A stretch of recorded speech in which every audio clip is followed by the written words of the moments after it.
I thought going into this new role, looking back at the results that we had in 2017, I was expecting to meet with 5 guys who were very eager to get back to their previous level of Counter-Strike. Spring med. Jeg kommer med midt. Jeg flasser højt over midt for T-smoken her. Der. Jeg kommer skort.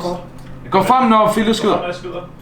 Unfortunately, we haven't had the best preparation because the last part of 2017 was really hectic, which means that one of our players feels burned out.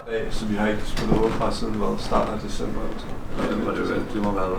Det var sådan Pro League. Coming back from the vacation, we had a lot of motivation and was ready to prepare well for the major, but sadly we had a config who had some personal issues, and we had a really hard time preparing well, and honestly I have never felt less prepared for any tournament. Jeg føler, vi er lidt træt. It's hard to deal with the personal issues, and I can of course understand that. What I could see was just that one player's actions affected all the other guys. Så det føles som om man gør det forkert. Talking from experience, you have like these written rules that you just need to adhere to in order to function as a team. And when a player doesn't live up to those rules or breaks them, if you're doing that outside of the game, it's also affecting what's going on inside the game. And what is very important when you're playing 5 guys, then you need to have some kind of trust. And when the trust is broken outside of the game, it's also reflected inside the game.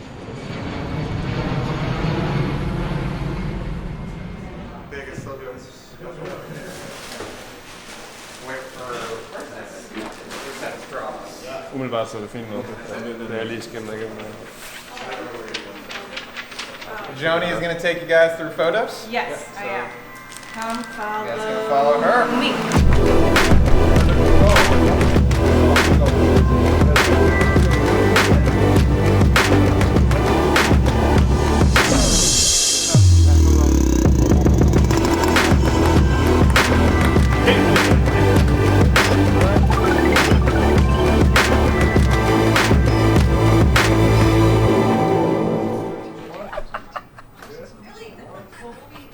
Men det er jo hvad man kan lide, tænker jeg. Altså, det Har du sparet sammen? shit, han er virkelig bare sammen. For Mathias. Det er totalt synd for ham. I don't want to say I'm not lowering the expectations, but I can more easily understand if we don't win the major. I still hope that we will reach the Legends status, but our preparations hasn't been as I hoped it would be. Okay, det er sjovt. Det er overhovedet ikke godt. Det er bare helt Det har jeg glædet mig til. det er det, jeg synes, det er sjovt. Ja.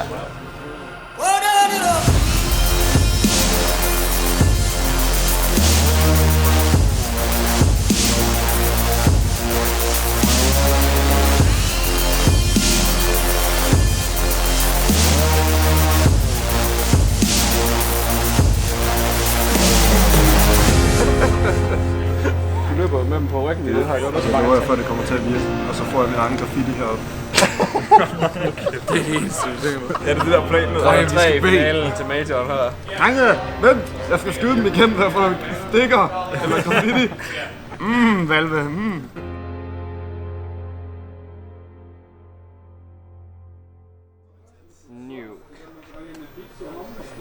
De fucking bandede Nuke. De gjorde det.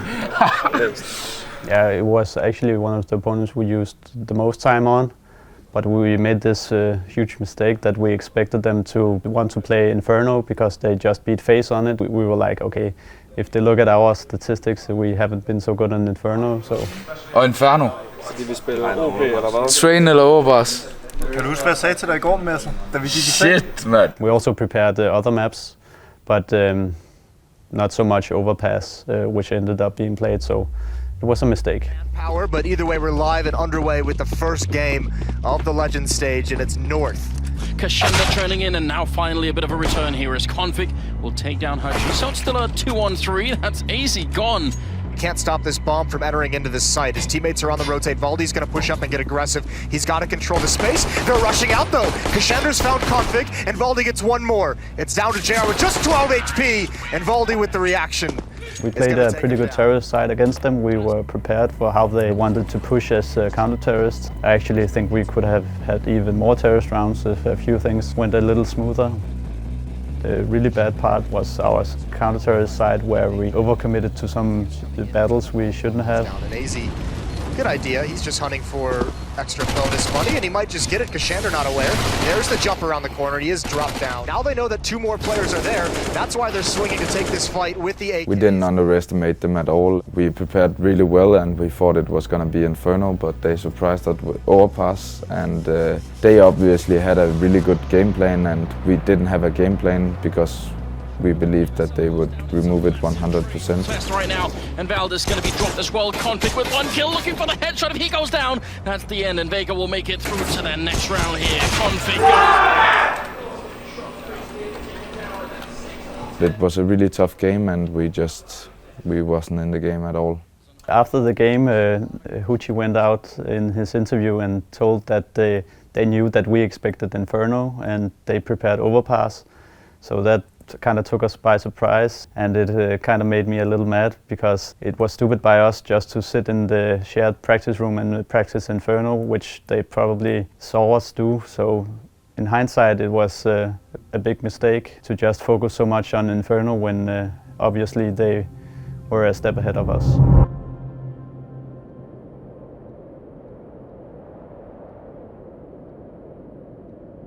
Husk, vi aftalte bare i Russia instant. René smider ikke plads. René og Kalle, I kører ned. Jeg holder ryggen.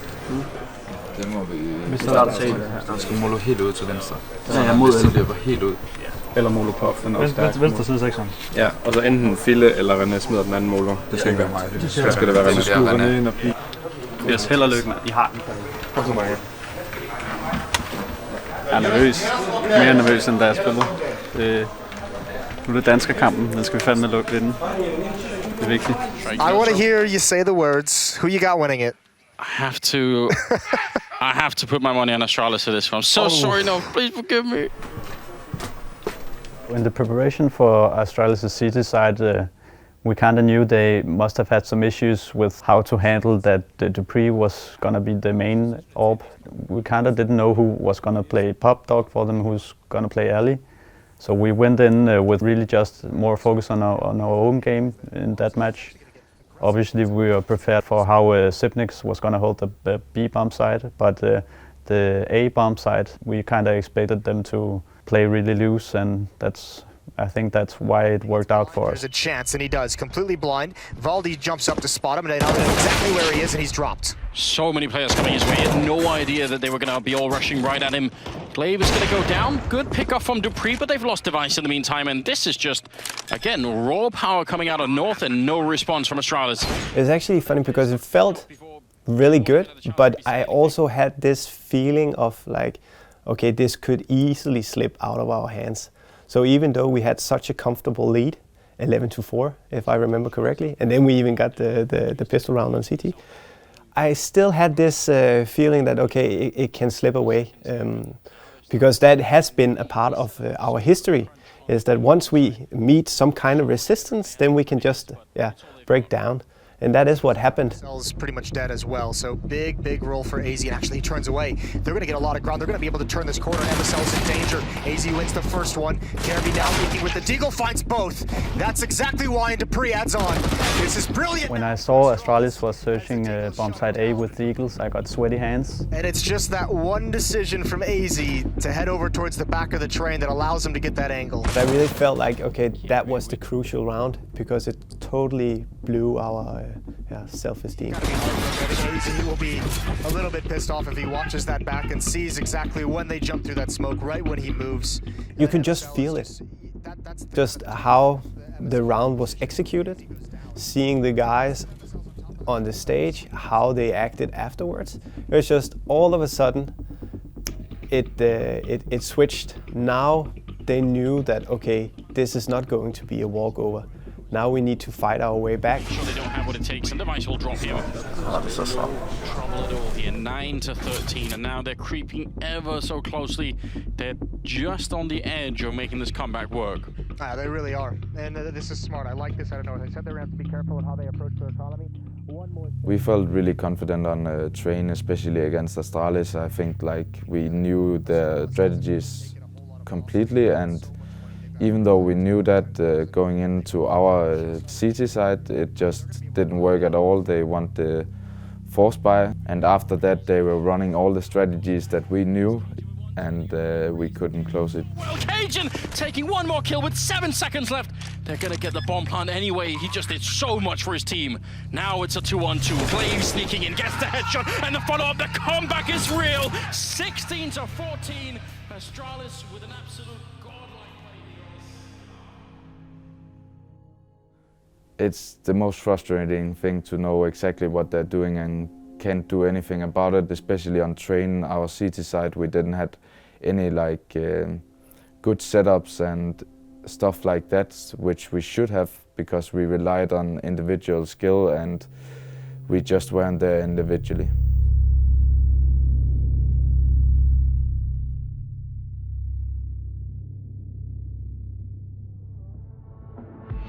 Welcome back, ladies and gentlemen, to the Boost Mobile Casting Desk. I'm Anders. With me is Moses.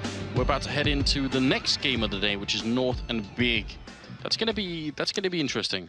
I don't feel like we underestimated Big. Couple is also their strongest map, in my opinion. Hold on. Listen, Anders, every team that we've kind of see that we expect to be a pretty dangerous squad always has one player who, when their backs are against the wall, when they really need to pull out a win, just simply say no. What you need at North is Config to be that guy. You need Valdi to be that guy. You need someone to be able to step up on this North side of things and just say, you know what, we're not going to lose. Those, like, they have so much more skill than Big. It was really frustrating to see the team lose against the executes we were prepared for. At the spectator stands, I could hear MSL call out the taxes they were doing while they were happening, but still we couldn't hit our shots. And he sees it coming as well, misses the chance on Nex. Oh, and the sound as well. Nex running right into it. Somehow, he gets that loop jump in. The spray is through, and Nex is going to be able to win it. The triple kill in the end. Cajun B is going to be lying awake for a very long time if they lose this game. You see the head shake. That could at least get close to being the end of the tournament here for North. I mean, that's a tough one. But I mean, it would have been just as tough if Nex would have gone down for Big. I mean, we're that close right now.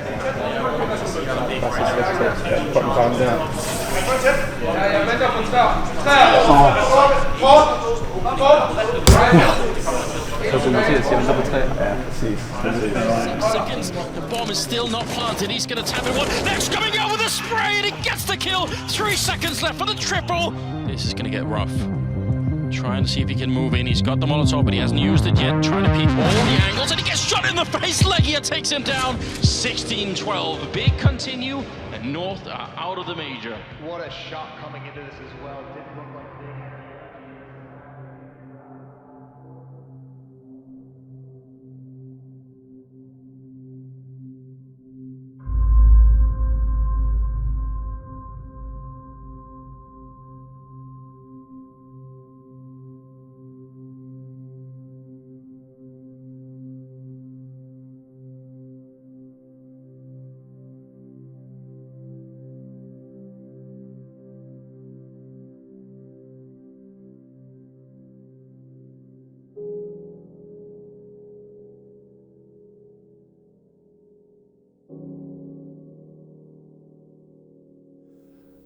This might not be the correct answer, but when you look at the preparation and the difficulties that we had as a team, it would take a miracle to qualify to the Legends stage.